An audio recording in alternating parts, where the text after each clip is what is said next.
Olá, bem-vindo a mais um podcast da TrainLab. E hoje nós iremos falar sobre a experiência do paciente, mas eu quero saber de você, profissional da saúde. Você tem ouvido o seu paciente? Como que você tem se comunicado? Tem envolvido o paciente no cuidado ou não sabe nada sobre isso? Então, para falar sobre a experiência vivida, estamos aqui com o Gustavo Nakanishi, empresário, terapeuta. Bem-vindo, Gustavo. Eu agradeço a oportunidade, Ju, e parabéns por estar conectando o público com essa temática, porque assim, tem alguns motivos principais que eu acho que o seu projeto é essencial para a comunidade. O primeiro deles é porque o número de pessoas hospitalizadas deve crescer nos próximos anos. Exato. Segundo, é porque está tendo uma visão agora da própria medicina, ou do próprio meio terapêutico, da importância do bem-estar mental e emocional para o processo de cura. Né? E esse portal que você está abrindo é ampliando essa visão do processo de cura de um paciente que passa por um processo de UTI, cirurgia, né? Então, até hoje o que a gente vê é a visão médica na estrutura física de equipamentos, protocolos, remédios. Isso é super importante, mas acho que a humanidade passou por um próximo nível. E o seu estado emocional, o seu estado mental, né? O quanto que ele influencia no seu processo de cura verdadeira, né? E a minha jornada de vida é justamente o oposto, é menos preocupado com os equipamentos, menos preocupado com os protocolos e mergulhando no processo mental.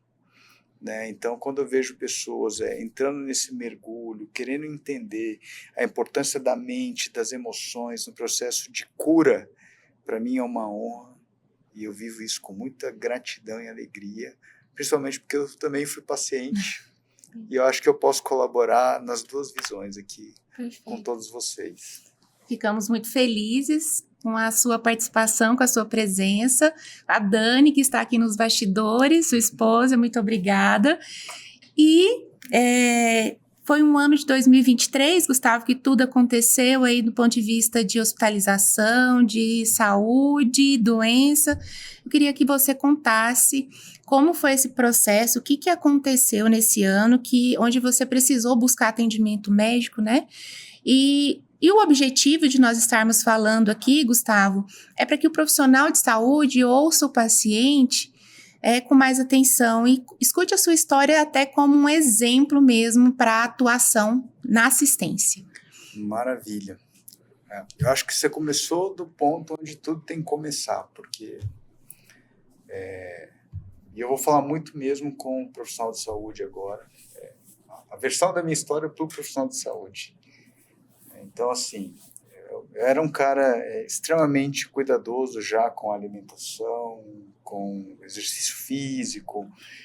Então, tudo que eu fazia era para ter distância de hospital, porque eu não queria conhecer esse oceano hospital, eu queria ficar longe desse mundo hospitalar, porque eu tinha uma crença existencial sobre o poder da mente sobre tudo. Então, eu estava muito confiante que eu nunca ia precisar de um hospital.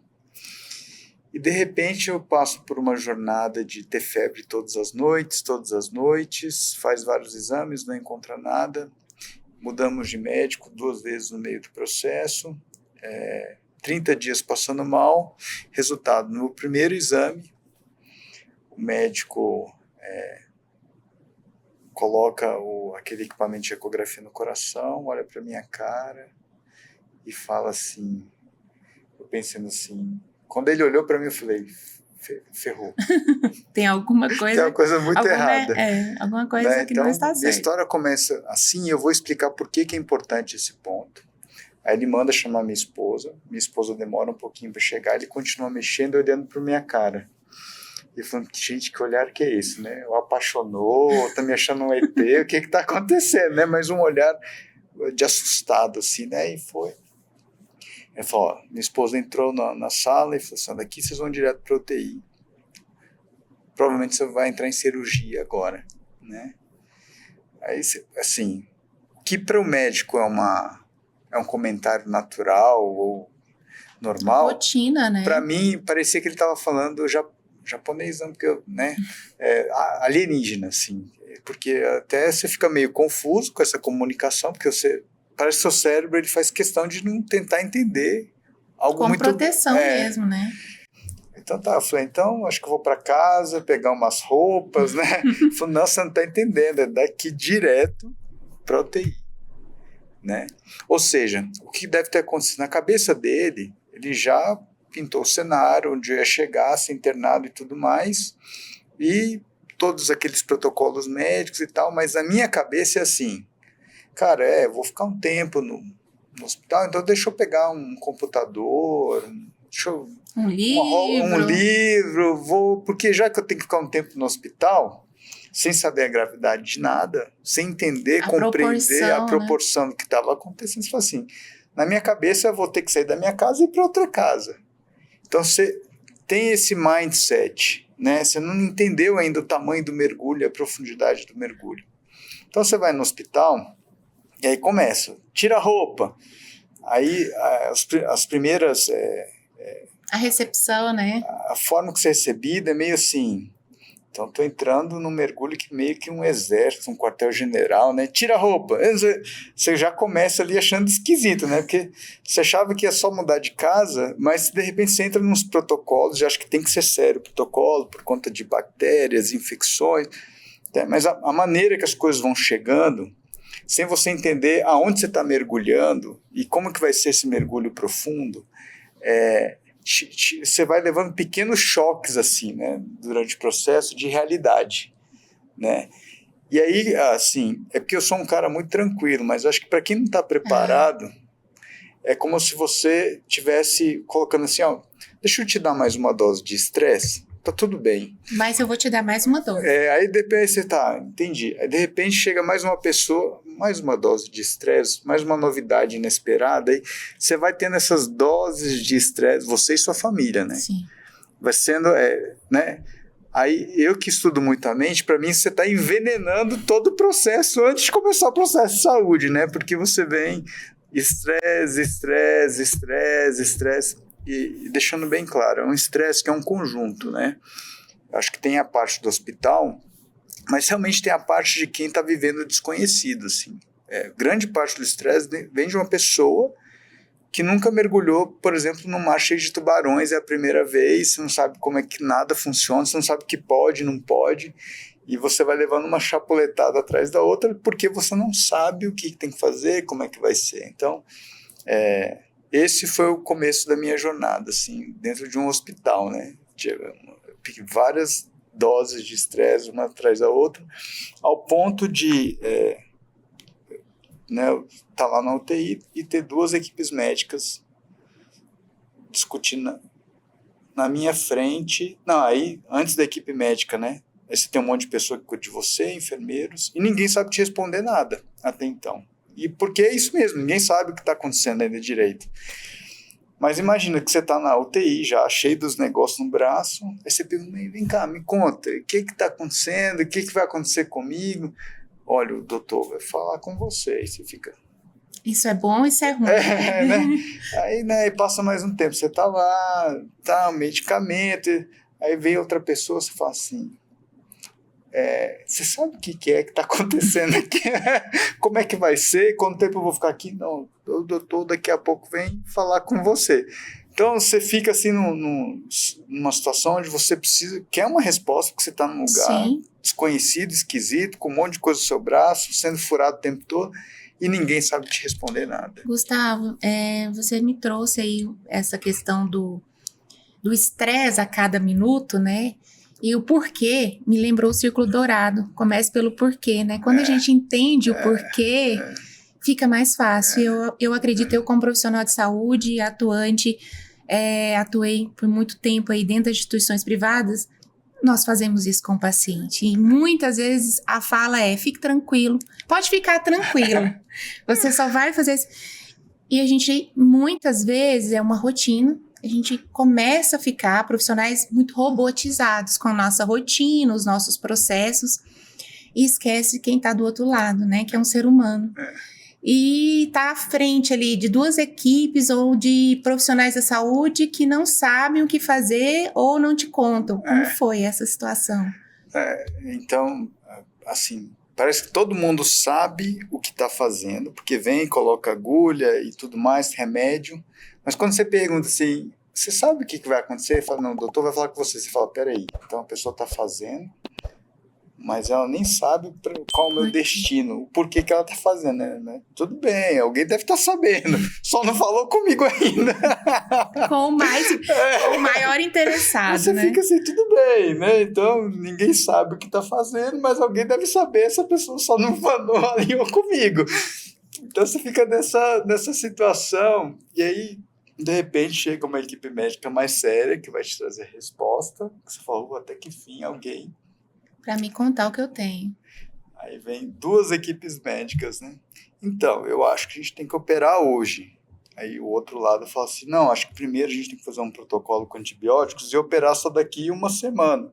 Aí eu falei, ferrou de novo. Porque quem eu achava que ia ter a resposta agora está com dúvida na minha frente, discutindo as questões médicas um na frente do outro. E depois eu entendo a complexidade do meu caso, tá? Mas assim, a nível de experiência, tá? Com certeza. No final, eu sei que eu tenho que responder, mas a forma que é feita, né? No final eles discutem ali na sua frente, aí pergunta para alguém que nunca teve nenhuma experiência na área médica o que eu aprovo, né? Tipo assim, cara, você quer, sei lá, analisar uma planilha com finanças, contratos comerciais, tá mais fácil. Beleza, mas me traz uma questão médica, assim, e, tipo, é vida ou morte dos 2 lados. Por esse lado, você pode morrer. Aí, por esse lado, você também pode morrer. O que você prefere? É hoje ou mais tarde, né, Gustavo? Infelizmente. E o Gustavo traz com bom humor de toda essa história, trajetória que você, com certeza, aí tirou muitas lições e aprendizados, e até para nós. Esse é o objetivo, né, Gustavo? Você contar essa história, o que nós, profissionais de saúde, você que está assistindo, inclusive, vamos pedir para seguir, curtir e compartilhar esse conteúdo, porque o que você tem feito pelo seu paciente, o Gustavo, ouvindo uma discussão técnica, ser ou não ser essa questão, mas precisa opinar, mas quando a gente traz o paciente para o centro do cuidado, pede para que ele para ele opinar, a gente vai dar informações suficientes, né, Gustavo? E aí, o que vocês fizeram? Você, a Dani, sua família, nessa situação? Aí você vai atrás de amigos, né? Assim, porque como você não conhece o contexto, você vai, olha, aí o meu pai foi atrás do melhor médico, né? A minha esposa foi atrás da amiga que conhecia médicos. A amiga era Ju, então. É verdade. Né? Me dá uma ajuda. Aí você vai atrás de rede de contato de pessoas que você confia, porque você tem 2 equipes médicas que não sabem dizer para onde vai. E hoje eu sou fã das 2 equipes médicas, assim, porque eu entendo. Hoje, depois de mergulhar e sair vivo, você fala, obrigado para todo mundo, né? Mas na época você fica na situação, então você vai buscar a sua rede de confiança. A rede de confiança ajuda da melhor maneira possível, você escuta as pessoas que você ama, as pessoas que estão próximas, e no final você também pede para Deus, né? Que acho que porque é o que, né, uma decisão de vida ou morte, você fala assim, ei Deus, né? Então tá, me fala aí o que você acha, né? Me conduz aí para a melhor decisão. Né? E aí parece que realmente nasce essa espiritualidade nesses processos mais graves de também te ajudar a tomar uma decisão. Né?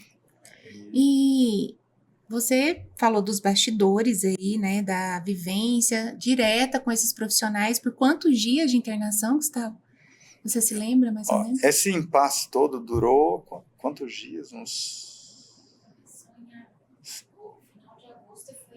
Não, mas o impasse durou 7, aí veio a cirurgia. Foi mês de agosto todo, aí você internou em setembro. Ficou setembro. Então foi assim, acho que eu fiquei 7 dias na UTI sem saber o que ia ser da minha vida.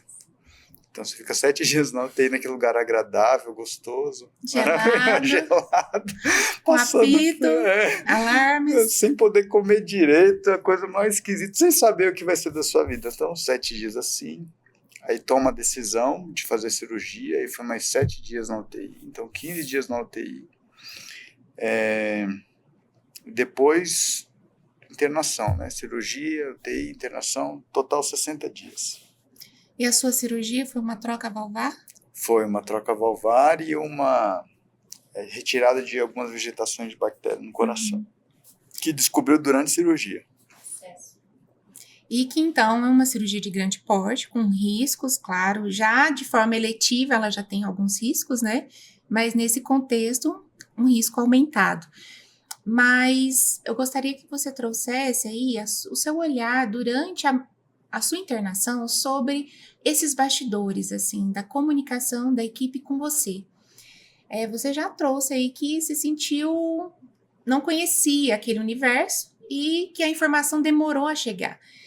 Mas nós, profissionais de saúde, temos uma lição com isso sobre a multidisciplinaridade, a nossa comunicação e não fragmentar as informações para o paciente. Você sentiu isso, que as equipes deixaram de se falar em algum momento? Com certeza. A equipe, ela não conversa sobre o paciente, que dá para perceber de forma bem específica. A equipe não conversa sobre os pacientes ou sobre a vivência dos pacientes. Pode até conversar, assim, o que eu quero dizer é que não existe um foco nisso, né? O foco está em conversar sobre os protocolos.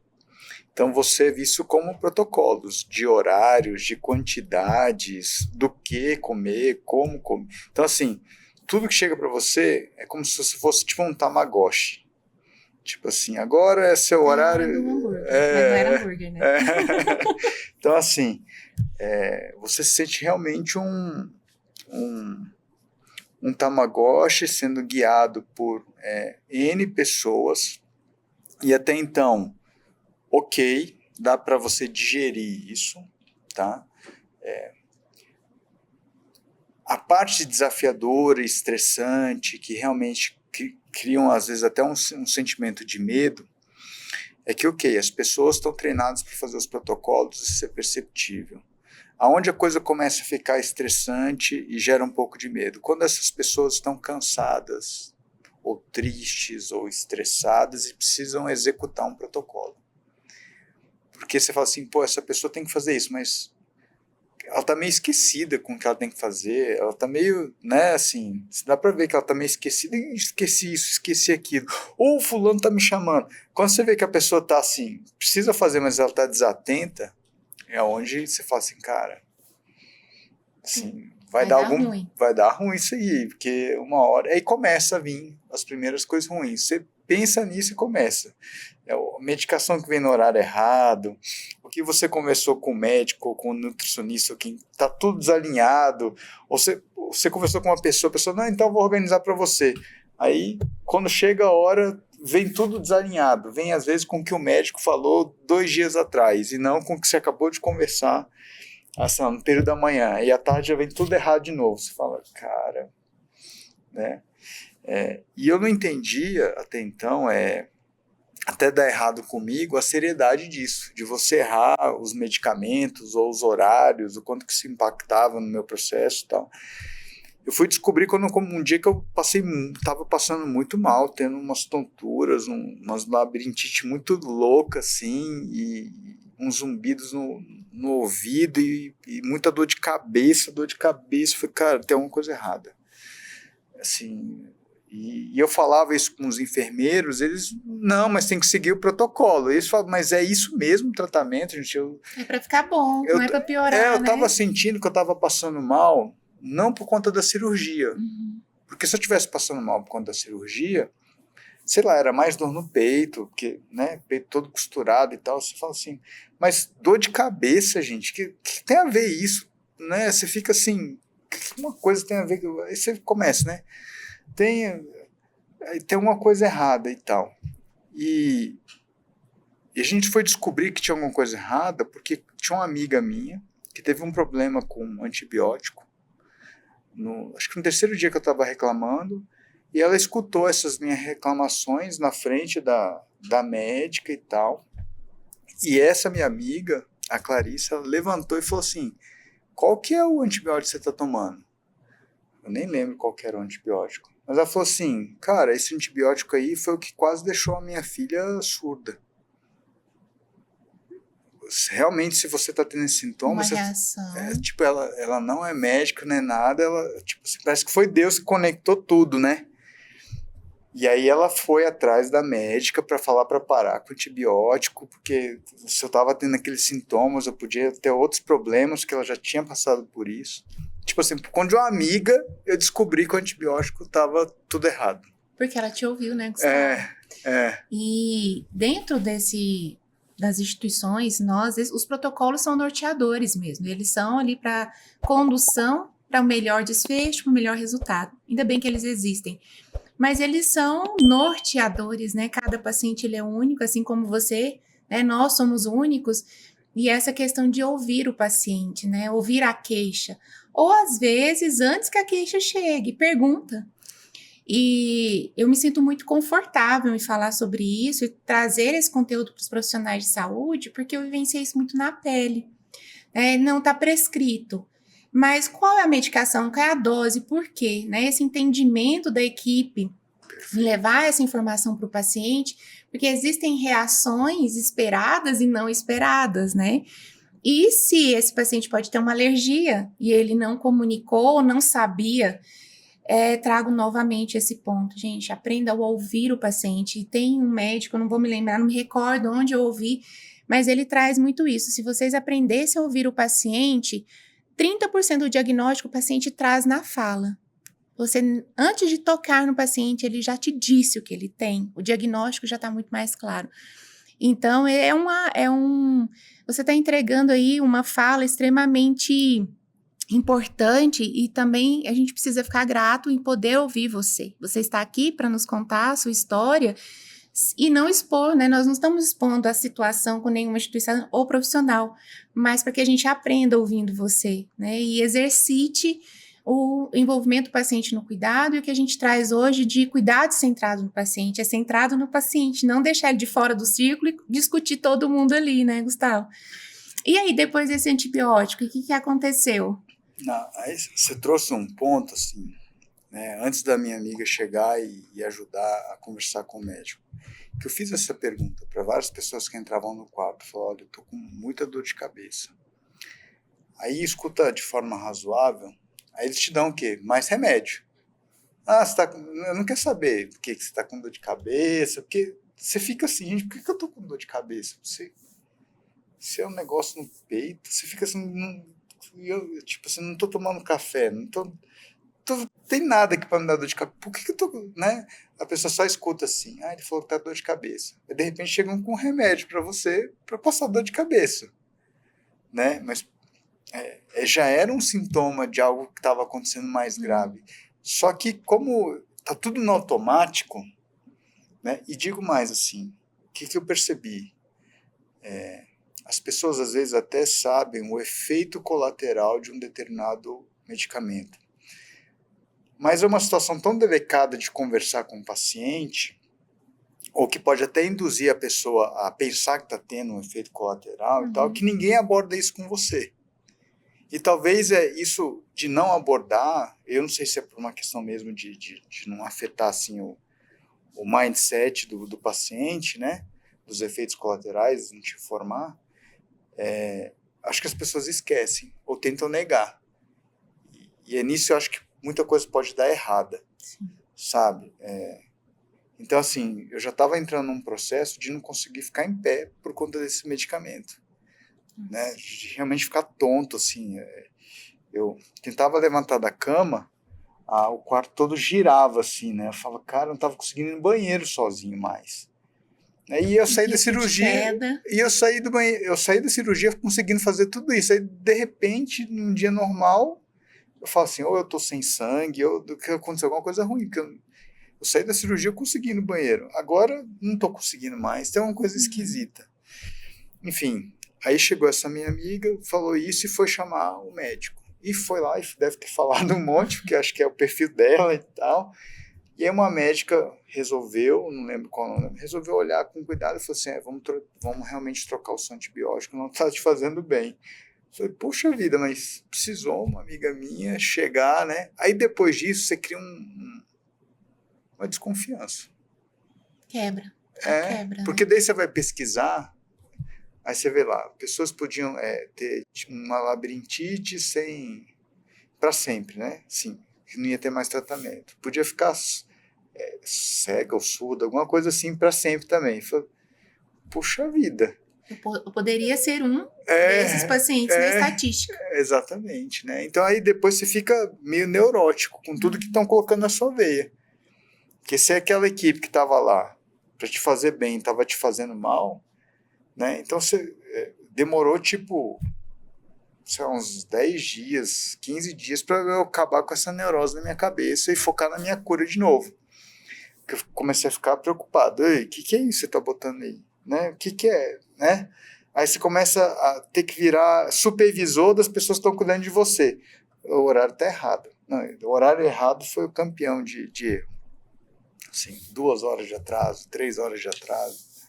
Né? E aí isso ia bagunçando toda a minha rotina, com várias outras coisas ali dentro, de medicamentos, que eram vários medicamentos. Aí você atrasa um.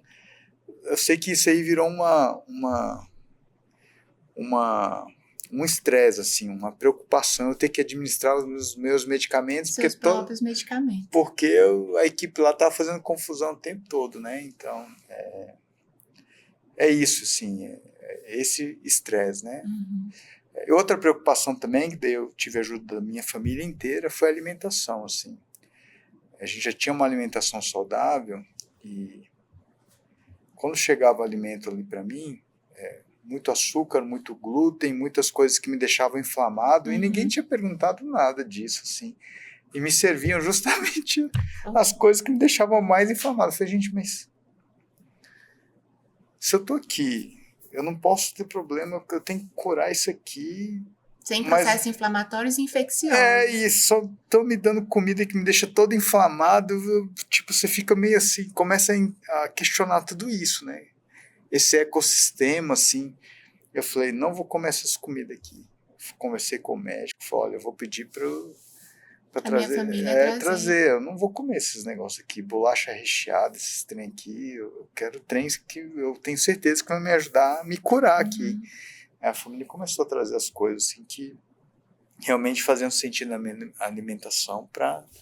Aí teve essa abertura, né, pra gente trazer de casa. Você trouxe aí muito o tempo de internação prolongado, eventos adversos, né, que a gente, dentro da saúde, a gente tem algumas classificações de eventos, né, que levam a danos irreversíveis, enfim, graças a Deus, né, foram danos moderados e leves, pelo que você, né, me trouxe aí, mas existem danos irreversíveis, como o óbito do paciente. Mas hoje a questão econômica da saúde é um ponto que nós não podemos deixar de falar, né, Gustavo? Não só da saúde, mas da economia nacional e global. O quanto o tempo de internação e essas falhas assistenciais aumentaram o seu tempo de internação e, consequentemente, o custo com o seu tratamento, né? Então, será que ouvir o paciente facilita no desfecho, melhora o tempo de internação, ele participando? E a gente sabe que sim, né? Existem estudos que já trazem isso. O impacto, né, do envolvimento do paciente no cuidado e para diminuir as falhas assistenciais, né? Se tivessem te ouvido. Mas não vamos pensar na culpa, vamos pensar na melhoria, né, Gustavo? Pensando assim, em todo esse cenário que você viveu, e tudo isso que os profissionais de saúde estão ouvindo, e vai acender aí uma luz. Se Deus quiser, isso vai acontecer. Existiu alguma situação que você fala assim, nossa, essa pessoa fez a diferença, essa situação mudou aqui o meu dia? Existiu alguma coisa que aconteceu aí que fez com que mudasse esse cenário, ou algum momento de tristeza, de preocupação, ou até mesmo de desconfiança? Na verdade, é assim, quando você está no estado de vulnerabilidade, você fica atento a muitas coisas, né? Há muitos detalhes que realmente fazem a diferença. O primeiro deles é quando, assim, pensa que toda hora você vem e recebe um enfermeiro, uma pessoa que está sempre atrasada, estressada ou cansada. Quando chega uma pessoa com energia diferente, de alegria e com muita disposição e falar assim, olha, eu sei que tudo de errado que aconteceu com você, comigo não vai acontecer, fica tranquilo. E tinha ali 2 ou 3 enfermeiras que tinham essa visão comigo, assim, tipo, olha, eu sei tudo que aconteceu de errado, já me passaram, mas comigo não vai acontecer, as próximas 12 horas você tá seguro comigo. Vou dormir É, tranquilo. sabe, essa segurança e essa firmeza, essa alegria para te deixar assim, sabe, fica, ó, comigo não vai ter erro. Ó, tá aqui, realmente dava o horário e vinha, né? Então, assim, excepcional, excepcional. E por que eu quero trazer essa situação? O que eu percebi nessas pessoas que vinham com esse engajamento e tal?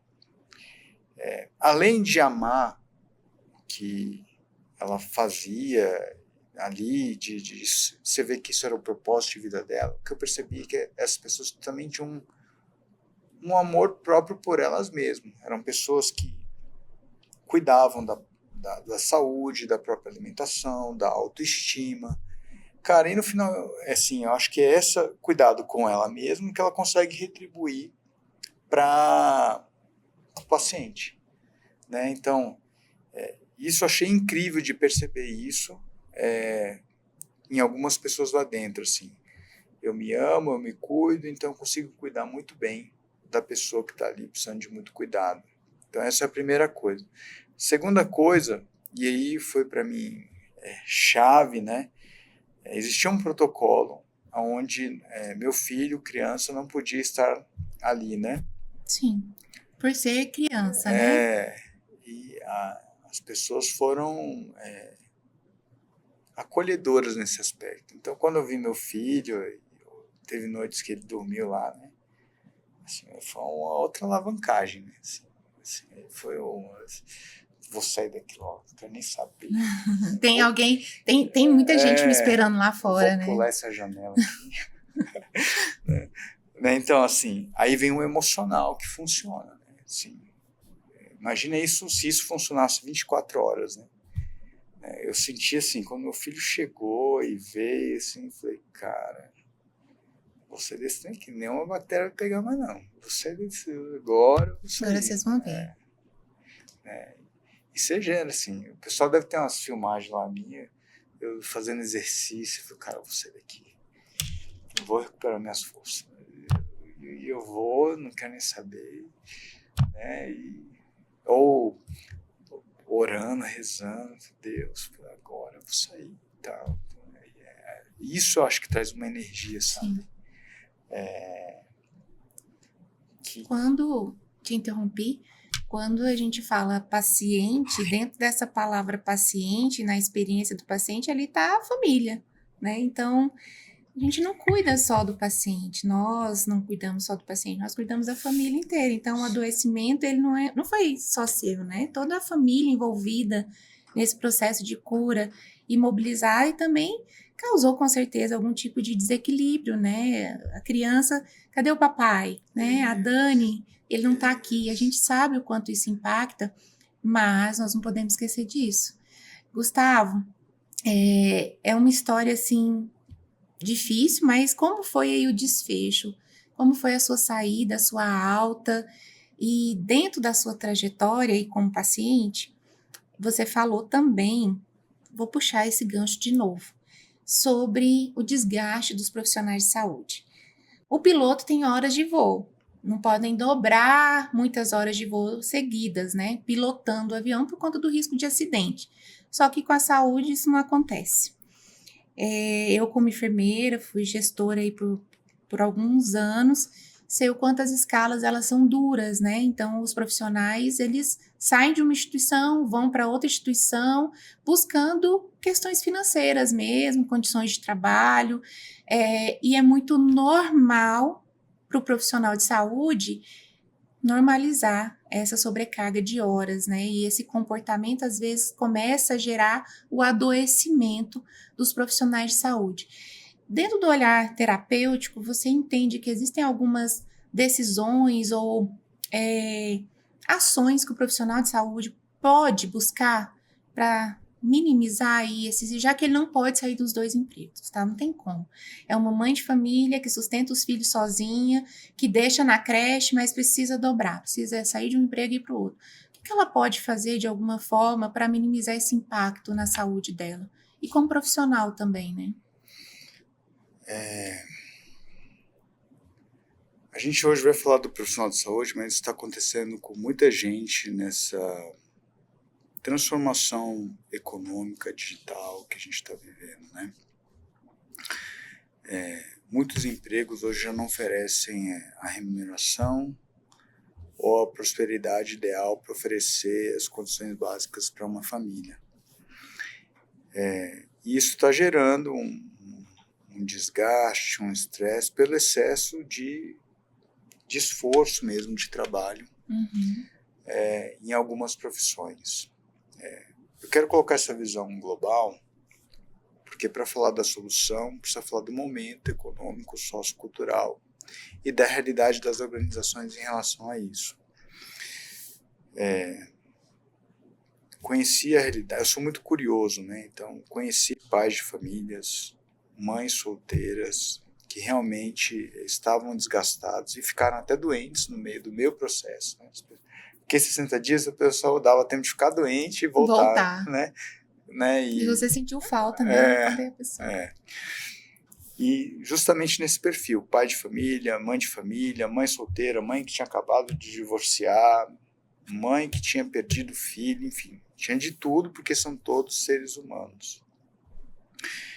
Mas assim, todo ser humano, não só o profissional de saúde, está na hora de se questionar como é que ele vai fazer a transição para essa nova era digital. Não entrar na zona de conforto pensando só no prato de comida de amanhã. Né? Tem que começar a fazer perguntas diferentes. Sabe? E daqui a 10 anos? E daqui a 5 anos? Né? Eu sei que eu amo fazer isso, eu sei que eu queria fazer isso como projeto de vida, mas o mundo mudou. Né? Eu não sou dono de todas as respostas, de qualquer solução para todo mundo, mas eu sei que é hora de fazer a pergunta certa. Por que eu falo isso? Porque a remuneração, dentro de muitas instituições, ela não vai mudar.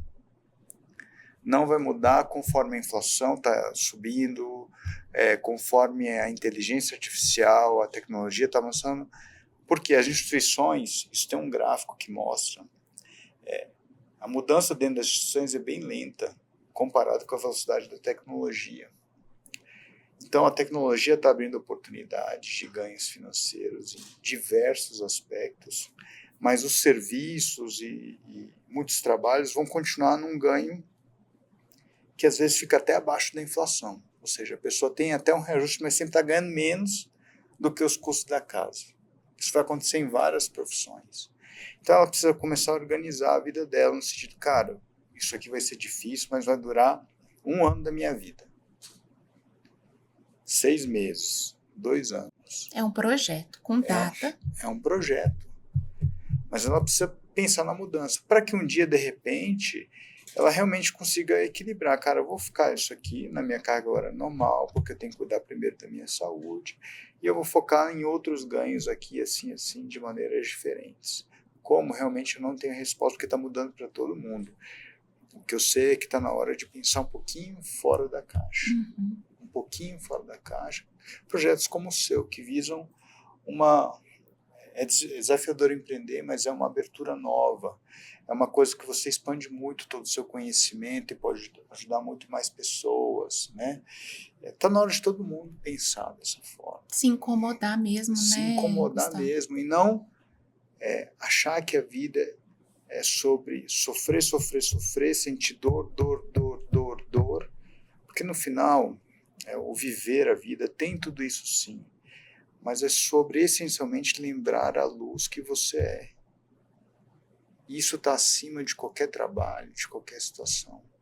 Se em algum momento o trabalho distanciou da luz que você é, tem alguma coisa errada. Se em algum momento as suas contas pessoais te distanciou de tudo aquilo que você acredita que nasceu para ser, tem alguma coisa errada. Revise, reobserve olhe com mais amor para a sua própria vida, né? Então, é isso, repense. A vida nem sempre é sobre ter as respostas certas, mas é sobre fazer as perguntas que você precisa viver nessa jornada da vida e viver todas elas. Faz sentido, todo sentido. E como profissional de saúde, eu sempre acreditei que cuidar de pessoas é o meu propósito, né? Mas dentro da minha atuação, eu posso cuidar diretamente ou indiretamente. Na liderança, na educação, no projeto de empreendedorismo aí na educação. E quando a gente fala aqui desse projeto, você citou a Train Lab, é capacitar as pessoas para que elas consigam entregar um cuidado de uma forma mais segura e assertiva, trazendo a sua vivência. Esse é um dos nossos propósitos, o nosso objetivo como empresa. Será que eu, como empresa que entrega capacitações e ensino, eu posso auxiliar esse profissional a entregar uma segurança, diminuir a sobrecarga, porque ele erra menos, ele se estressa menos. Ser a segunda vítima não é fácil também, né, Gustavo? Então, se o meu paciente teve um evento relacionado a uma falha assistencial que eu, né, fui responsável, que não é só uma pessoa, a instituição também ela é responsável, é uma cadeia, né? O que eu posso fazer para entregar um atendimento, um cuidado mais seguro, né? E foi esse o nosso objetivo, e ouvir você também, trazer a voz do paciente, mas também a voz de quem consegue trazer o olhar da terapia, do autoconhecimento, e se conhecer também, né, Gustavo? Será que eu estou buscando o que é importante para mim, ou que o mundo quer que eu encontre, né? Que não é importante, nem sempre é tão importante assim. Esse autoconhecimento, a liderança também é importante que ela desenvolva, né, essa habilidade. Porque dentro das instituições hospitalares, ali nós temos líderes na linha de frente comandando e direcionando essas equipes, né? Para o líder é importante esse desenvolvimento, certo? Vou fazer com você agora o que eu faço no meu dia a dia. Que medo. Basicamente, o meu dia a dia é sobre engrandecer a visão das pessoas em relação ao que elas já fazem. Porque quando ela engrandece o que ela já faz, ela encontra um caminho de inovação. Inovação diz respeito a abrir caminhos de prosperidade para o maior número de pessoas. Então, o que você está trazendo, que é essa visão qualitativa, amorosa, para o profissional de enfermagem, é assim, você está falando assim para ele, futuro é isso. E quem abraçar esse futuro em primeiro lugar tem chance de prosperar. Porque pode se tornar uma referência, um especialista, um consultor, pode se tornar um coordenador, um supervisor, né? Então, quando você traz o tema qualitativo para uma categoria, você está falando sobre prosperidade, principalmente agora, nessa nova era. Então, você, profissional de saúde, que encontra um projeto como o da Ju, que vem focando em trazer uma visão qualitativa para o setor, cara, mastiga, digere esse conteúdo e fala assim, eu vou ser o primeiro a implantar isso. Eu vou estar em primeiro lugar a ser referência nisso. Por quê? Daqui a alguns anos eu vou ser um consultor também. Eu vou ser um especialista nisso também. Eu vou transformar um hospital num hotel. Vou defender essa bandeira, né? E aí sim, eu vou falar sobre uma visão integrativa dentro dos hospitais, né? Enfim, aproveita esse conteúdo que hoje está gratuito, não sei até quando, absorve ele, tá? E traça um norte novo para a sua vida, com esse portal que a Ju está abrindo para vocês. Bondade sua, gratidão demais, Gustavo. Mas eu quero saber dos seus projetos aí. Conta pra gente onde você está atuando, as pessoas os profissionais ou não profissionais de saúde que estão ouvindo você e querem saber mais, onde encontrar o Gustavo. Conta para nós e depois nós deixamos aí tudo no link aqui embaixo do vídeo, mas só se curtirem e acompanharem a Train Lab, o Gustavo. Conta para nós, Gustavo. Então, para dizer para onde estou indo, vocês têm que entender um pouco de onde eu vim, né? Minha família é família de pessoas ligadas à agricultura, né? Plantadores de café, soja. Então, a família veio da fazenda com esse rol de conhecimento. Meu avô, né? Meu bisavô, meu avô. Aí meu pai e meu tio foram para a área de salão de beleza. Eu cresci nesse ambiente de salão de beleza, como cabeleireiro, como gestor. E hoje é impressionante. A gente cresceu tanto que hoje eu sinto que nós somos mais uma empresa de tecnologia, referência em e-commerce de beleza, referência em e-commerce de serviços de beleza. Sou presidente de sindicato, diretor na FEComércio, diretor na Associação Brasileira de Salões de Beleza também. E sou terapeuta holístico, né? Aí eu falo assim, nossa, mas parece que são coisas tão diferentes, né? E no Interno e externo. E eu falo assim, não tem nada diferente. Sou tudo eu com um único propósito. Trazer uma evolução integrativa em todos os ambientes que são conectados a mim. Então, mesmo Gustavo com o mesmo propósito. Abrir a visão das pessoas para um novo mundo. Trazer a mensagem de que elas podem abraçar esse novo mundo com uma visão de oportunidade, uma visão de despertar o seu verdadeiro potencial em cima daquilo que está se abrindo novo. É o mesmo Gustavo que encoraja as pessoas a, ok, o mundo parece estar de cabeça para baixo, ótimo, tem espaço para você então ser quem você nasceu para ser. Porque quando está tudo muito certinho, você vai ter que seguir um protocolo. Se os protocolos estão dando tudo errado, está na hora de você criar o seu protocolo. Perfeito. Então, é isso que eu defendo para todo mundo, em todos os momentos, em todos os lugares que eu atuo. E está só começando. E educação também, né? Você gosta aí dessa... Tem alguma coisa aí voltada para educação? Então, educação é interessante, né? Vou separar a minha educação que eu faço com todo mundo que trabalha comigo e a educação que todo mundo entende como educação. Então, a maioria das pessoas entende educação como aquela sala de aula, né? Na empresa, Padrão, formal, os lugares que eu atuo, isso tem também, mas é a menor parte. Nossa, também. Porque o que eu enxergo como educação verdadeira é um conjunto de constante aprendizados e prática, constante aprendizado, práticas, crescimento pessoal, crescimento de consciência, crescimento de sabedoria, crescimento de relações, crescimento de saúde. Isso para mim é educação. Gustavo, e qual o resultado final disso?